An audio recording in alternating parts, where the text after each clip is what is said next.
Você me fala sobre todas essas probabilidades, tá? E aí a minha pergunta é, você como endócrino pediatra, o que que entra todo dia no teu consultório, dentre tudo isso que você estava falando? Gente, eu acho que o que mais eu pego é puberdade precoce em meninas. É uma quantidade muito grande de casos, né? A gente vê na nossa região uma quantidade muito Sim. grande, né?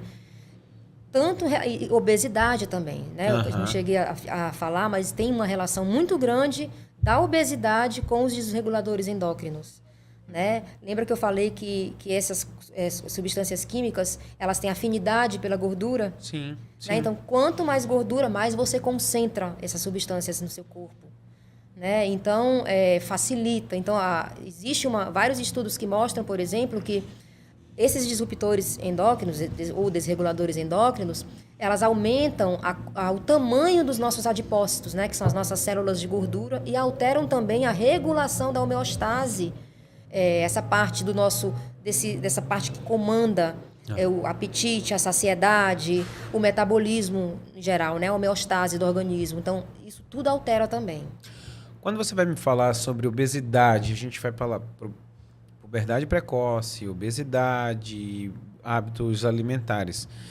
Quando você começou a falar, a primeira coisa que vem na cabeça é o seguinte: será que isso é causa ou consequência? Porque a gente vê, na realidade, um boom, tá? E no Brasil todo. Manaus, a gente era a capital maior de obesidade e sobrepeso.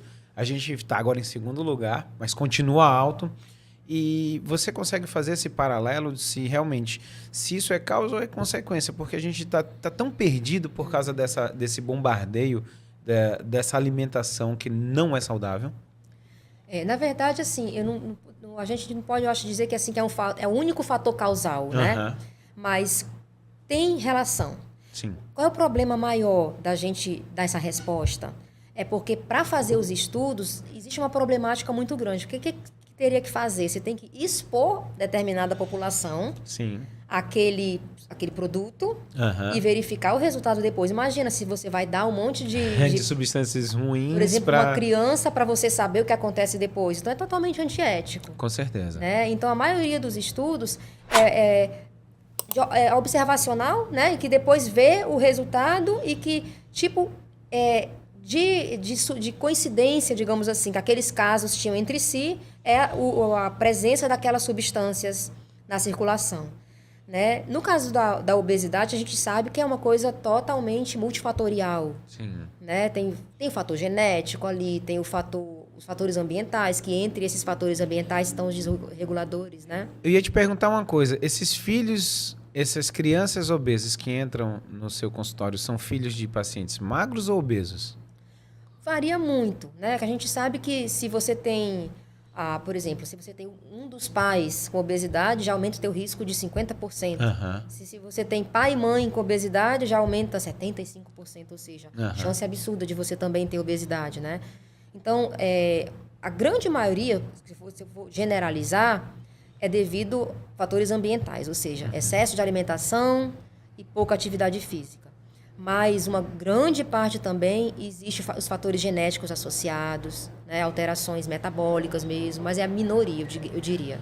Liana, quando você vai conversar com esse paciente, essa criança, eu lembro um caso só. Eu lembro muito bem uma vez, ainda quando eu logo terminei a faculdade, uma mãe que falou assim: doutor, brigue com meu filho porque ele não come bem. Aí eu perguntei assim: mas meu amor, ela já trabalha? Vai no Falou assim: supermercado comprar, né? não. Eu falei assim: por quê? Eu falei: não, porque até onde eu sei, quem compra é a senhora. A maioria das vezes, você dá vontade de sentar o pai e a mãe e explicar por que o filho está obeso se os dois estão obesos? Acontece muito isso? Acontece. Não só dá vontade, como eu faço isso. Eu faço isso, né? Aham. Eu sou aquele tipo de médica que abre o jogo. Porque a gente tem que dar toda a informação possível para o paciente, no sentido de que a gente está ali para ajudar, Sim. né? Não é para dar bronca, né? Sim, Mas a gente sim. está para ajudar. E é muito... Eu não uso muito a palavra impossível, né? Mas, assim, é Aham. muito difícil você mudar essa situação de uma criança, de um adolescente, de um jovem, né? Se você não muda a cabecinha da família toda, Aham. né? Porque tem que ter a mudança de comportamento da família inteira, né? E quando você já tem aquele fator genético, com várias pessoas na família com obesidade, é muito difícil para essas pessoas perder peso. Sim. Elas já têm uma alteração que a gente chama na homeostase, na regulação energética, no balanço energético, nessa coisa assim, entre aspas, de queimar a gordura. Elas já têm isso ruim, elas já são Já é assim, difícil, já é né? muito Já é difícil. Então, não é porque a pessoa quer, né? Porque é realmente muito difícil. Então, essa abordagem a gente tem que ver em todas as vertentes. Né? E por que se torna difícil tratar a obesidade? Uma das coisas mais difíceis, porque é uma doença que depende muito do comportamento da pessoa. Porque quando a gente pega lá aquela doença, vai dar aquele remedinho, né? Sim, tipo, vamos fica tratar mais hipotiroidismo, a gente dá, leva a tiroxina, vai ficar uma Tá bom, beleza. resolveu. Já a obesidade, não. A gente tem que dar medicação muitas vezes, mas aí tem que ter toda uma abordagem comportamental. Mas tem que ter essa explicação, esse esclarecimento dos pais. Às vezes, tem as avós, às vezes vão na consulta também. Tem vezes que eu chamo até a babá para consulta, Legal. porque às vezes a babá fica mais tempo com a criança do que a mãe. Não, Né? quando E você aí estava precisa. falando, eu vejo muito dessa forma. Às vezes você vai fazer uma consulta e aí o pai e a mãe vão fazer, olha, meu filho vai comer salada, arroz integral, franguinho na grelhado. Só que na hora da janta o menino tá comendo isso e o pai pede uma pizza, o pai pede um sanduíche, tem Coca-Cola dentro do refrigerante. Difícil, né? Então, assim, se você não chamar os pais e disser assim, olha, se vocês não ajudarem, a criança não vai.